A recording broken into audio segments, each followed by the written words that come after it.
À l'occasion de la sortie de Prey sur Disney+, je vous propose de revenir sur la saga Predator, de son premier opus sorti en 1987 à son dernier sorti donc cette année en 2022. Je le précise, ça me semble assez évident, mais cette vidéo sera avec spoiler puisque l'idée est de revenir sur la timeline de la saga, donc savoir où se place tel ou tel film, mais également de revoir ensemble les connexions ou encore easter eggs. Et vous allez voir qu'il y a beaucoup de choses à dire. D'ailleurs, un point qui n'a vraiment pas été facile, je le place direct, c'est de savoir quel film aborder dans cette vidéo. Parce que bon, les deux premiers Predator, ok. The Predator ou encore Predators et Prey, ok ça va. Mais les Aliens vs Predator, ça par contre, c'est une autre paire de manches. Non, parce que je sais par exemple que pour beaucoup, ces films ne sont vraiment pas canons. Mais en soi, dans les faits, après m'être un petit peu renseigné, on n'a vraiment pas de confirmation de ce côté-là. Alors que ce ne soit pas forcément cohérent avec l'univers d'Alien et Alien Covenant, bon ça admettons pourquoi pas. Dans tous les cas, ce n'est même pas le sujet de la vidéo, puisque là on va pas parler d'Alien, mais réellement de la saga Predator, et dans ce cas-là, il n'y a pas de réel problème. On retrouve même des easter eggs à Alien vs Predator dans les autres films Predator justement. Bref, c'est pour ça que j'ai décidé de les aborder, après à vous de décider si oui ou non vous les considérez comme importants. Bref, commençons l'histoire des Predators dans l'ordre chronologique des événements. Techniquement, la scène la plus ancienne se retrouve dans Alien vs Predator, sorti en 2004 et réalisé par Paul W.S. Anderson. On y a une scène du passé prenant place des milliers d'années avant JC. On comprend que les Predators ont enseigné la création des pyramides, rien que ça, mais également qu'ils étaient vénérés comme des dieux. C'est ainsi qu'ils sacrifiaient des humains en les faisant accueillir des xénomorphes, afin qu'ils puissent revenir sur Terre tous les 100 ans pour tuer un maximum d'aliens et ainsi obtenir la marque. Ensuite, par ordre chronologique, on a le film Prey, sorti ce 5 août 2022 directement sur Disney+. L'histoire prend place en 1719 dans de grandes plaines d'Amérique, auprès d'une tribu comanche, avec la jeune Naru qui essaye de prouver qu'elle peut être une chasseuse. On voit qu'un prédateur est déposé par un vaisseau et comme à chaque fois, il est clairement là pour chasser. Il va commencer par les animaux, je pense à un serpent, un loup, un ours également, ou un grizzly, ou en tout cas un truc comme ça, avant évidemment de s'attaquer aux humains. On notera par ailleurs que le look de notre créature semble beaucoup plus primaire que dans les autres opus Predator, ce qui d'ailleurs ne va pas forcément dans le sens du look qu'on a pu voir dans les scènes du passé de Alien vs Predator, où ils avaient déjà un aspect plutôt métallique et plus futuriste. Et pourtant, je le précise, des milliers d'années avant. D'où ma pensée que le réalisateur de Prey ne considère pas forcément Alien vs Predator comme canon par rapport à son film. Par contre, détail que vous avez peut-être manqué, même si Prey ne comporte pas de scène post-crédit à proprement parler, la fin du générique animé semble teaser quelque chose de plutôt intéressant. Bon, on revoit la fin du film avec notamment la tribu, sauf que là, elle est surprise par l'arrivée de plusieurs vaisseaux. Bon, si on en suit la logique du deuxième film, ils viennent surtout récupérer le corps de l'un des leurs, Naru ayant, à dernière nouvelle, remporté le combat, mais voir autant de vaisseaux, au moins 3, ça pose quand même pas mal de questions. Alors est-ce que ça veut dire qu'on aura une suite? Eh bien en réalité, si le film marche, j'ai envie de vous dire que tout est possible. Mais si on est vraiment sur une suite, ce serait la première fois de la saga qu'un même personnage revient pour 2 films, et ça c'est pas rien. D'ailleurs il y a un autre élément qui pourrait aussi indiquer une suite, mais on y revient un petit peu après. Avant ça, en 1987, sort le premier film Predator, dont l'histoire se déroule également en 1987. Au moins c'est simple. L'histoire prend place là dans une jungle d'Amérique centrale avec Dutch, incarné par Arnold Schwarzenegger, qui pense porter secours, mais découvre qu'il a été piégé. Il va faire la rencontre d'un Predator qui va éliminer toute son équipe, sauf lui et Anna. Ouais, niveau ratio, on est quand même pas mal. Et concernant Dutch et Anna, on n'aura plus jamais de nouvelles. Alors on se doute qu'ils ont raconté ce qu'ils ont vécu, mais ça ne va pas forcément plus loin. Par contre, anecdote, le réalisateur du film The Predator, donc Shane Black, aurait voulu le retour de Arnold Schwarzenegger pour son film. Mais visiblement, ça aurait été simplement un caméo, et ça ne l'a pas forcément très intéressé. Et en soi, ça se comprend. Nous voilà en tout cas pour continuer l'histoire. En 1990 sort Predator 2, qui se déroule cette fois en 1997. Ouais, ça commence à se complexifier un peu. Nous passons d'une jungle d'Amérique centrale à Los Angeles en pleine ville. On arrive au milieu d'une guerre de territoire entre des cartels, avec un lieutenant de police joué par Danny Glover, qui se retrouve face à un Predator venu chasser en ville. Après beaucoup de meurtres, beaucoup de meurtres, le film se termine dans le vaisseau des aliens avec les Predators venant récupérer leurs morts et laissant le policier en vie car il a fini victorieux. En récompense, ils vont même lui donner un pistolet avec l'inscription Raphaël Adolini 1715. À l'époque, ça confirmait surtout qu'il venait sur Terre déjà depuis très longtemps et ça c'était quand même très intéressant.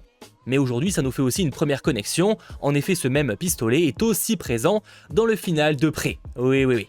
Alors, le pourquoi du comment n'est pas bien clair à ce stade, parce que soit il y a plusieurs pistolets comme ça, mais en soi ça n'aurait pas vraiment de sens, soit ça veut dire que Naru pourrait de nouveau faire face à un Predator plus tard, qui sait dans une suite. Il pourrait ainsi récupérer l'arme lors de ce nouvel affrontement, avant de le donner de nouveau à un humain dans les années 90. Évidemment, ça reste une simple théorie, nous verrons si ce sera réellement exploré, autant je me prends trop la tête et c'était un simple easter egg. Notons d'ailleurs que l'idée des scénaristes à l'époque du deuxième volet avec ce teasing était d'explorer cette histoire dans un troisième film qui n'a malheureusement jamais vu le jour.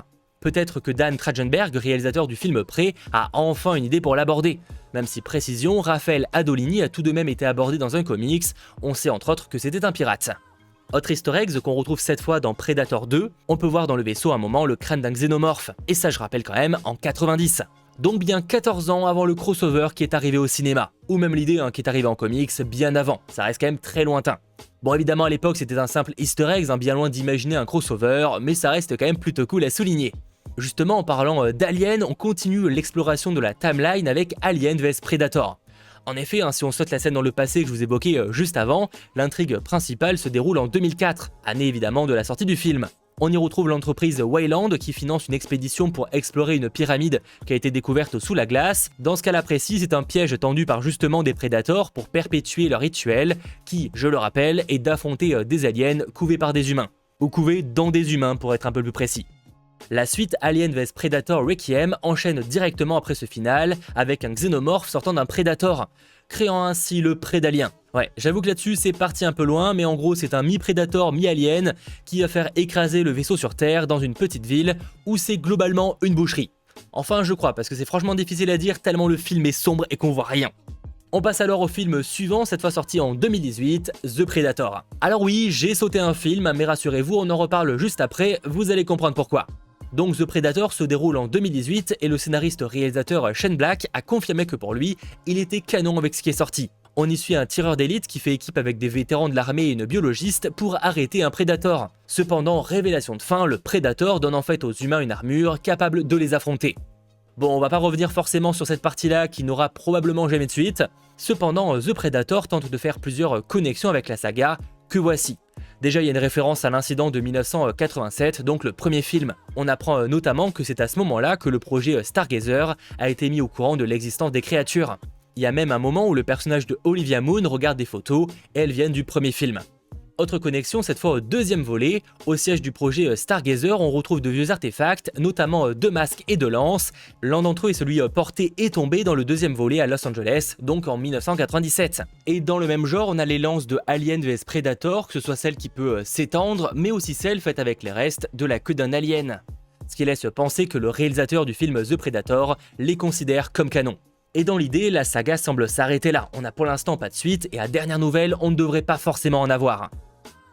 Enfin, je vous dis qu'il n'y a pas de suite, c'est pas évident. En effet, j'ai sauté un film, on a Predators, sorti en 2010. Premier et seul opus qui prend place sur une planète autre que la Terre. Le problème, c'est qu'on ne sait pas vraiment quand ça se passe, c'est jamais précisé, alors certes ça pourrait se passer en 2010, puisque c'est la sortie du film, donc là du coup ce serait avant les événements de The Predator, mais j'ai aussi vu la théorie comme quoi ce serait après The Predator. En effet, vu que les humains pourraient maintenant se protéger grâce à l'armure, s'ils veulent continuer à s'amuser, ils doivent alors kidnapper des humains et les envoyer sur une autre planète où ils n'auront pas de problème. Alors à la fois ça marche sur le papier, mais ça casse quand même un petit peu le concept des personnages.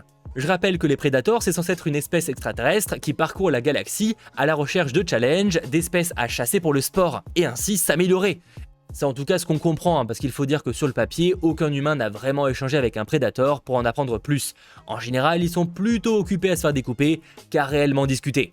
Tout ça pour dire que si les Predators fuient parce qu'il y a une trop grande difficulté, honnêtement ça casse un peu le mythe de mon avis, donc je suis pas forcément fan de cette théorie. À la limite, ce qui pourrait marcher, c'est que Predators se passe plus ou moins vers 2018, parce qu'en fait dans The Predator, il est dit que leurs venues sont de plus en plus fréquentes, et comme le rythme de kidnapping semble lui aussi assez important, peut-être que les deux sont liés.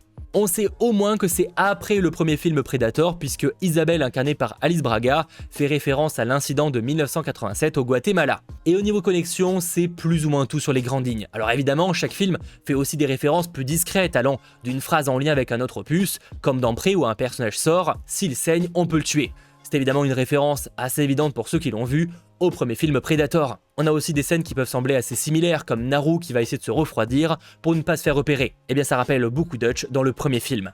C'est plus ou moins tout ce que j'avais à vous dire par rapport à la saga Predator, j'espère réellement que cette grosse vidéo vous aura plu, et si c'est le cas, pensez à lâcher le petit pouce vers le haut, à vous abonner, et pour vous partager mon avis, j'ai adoré le film Prey, tout simplement, et ça fait plaisir. Bref, à très vite, c'était votre geek, Mathéo, ciao tout le monde.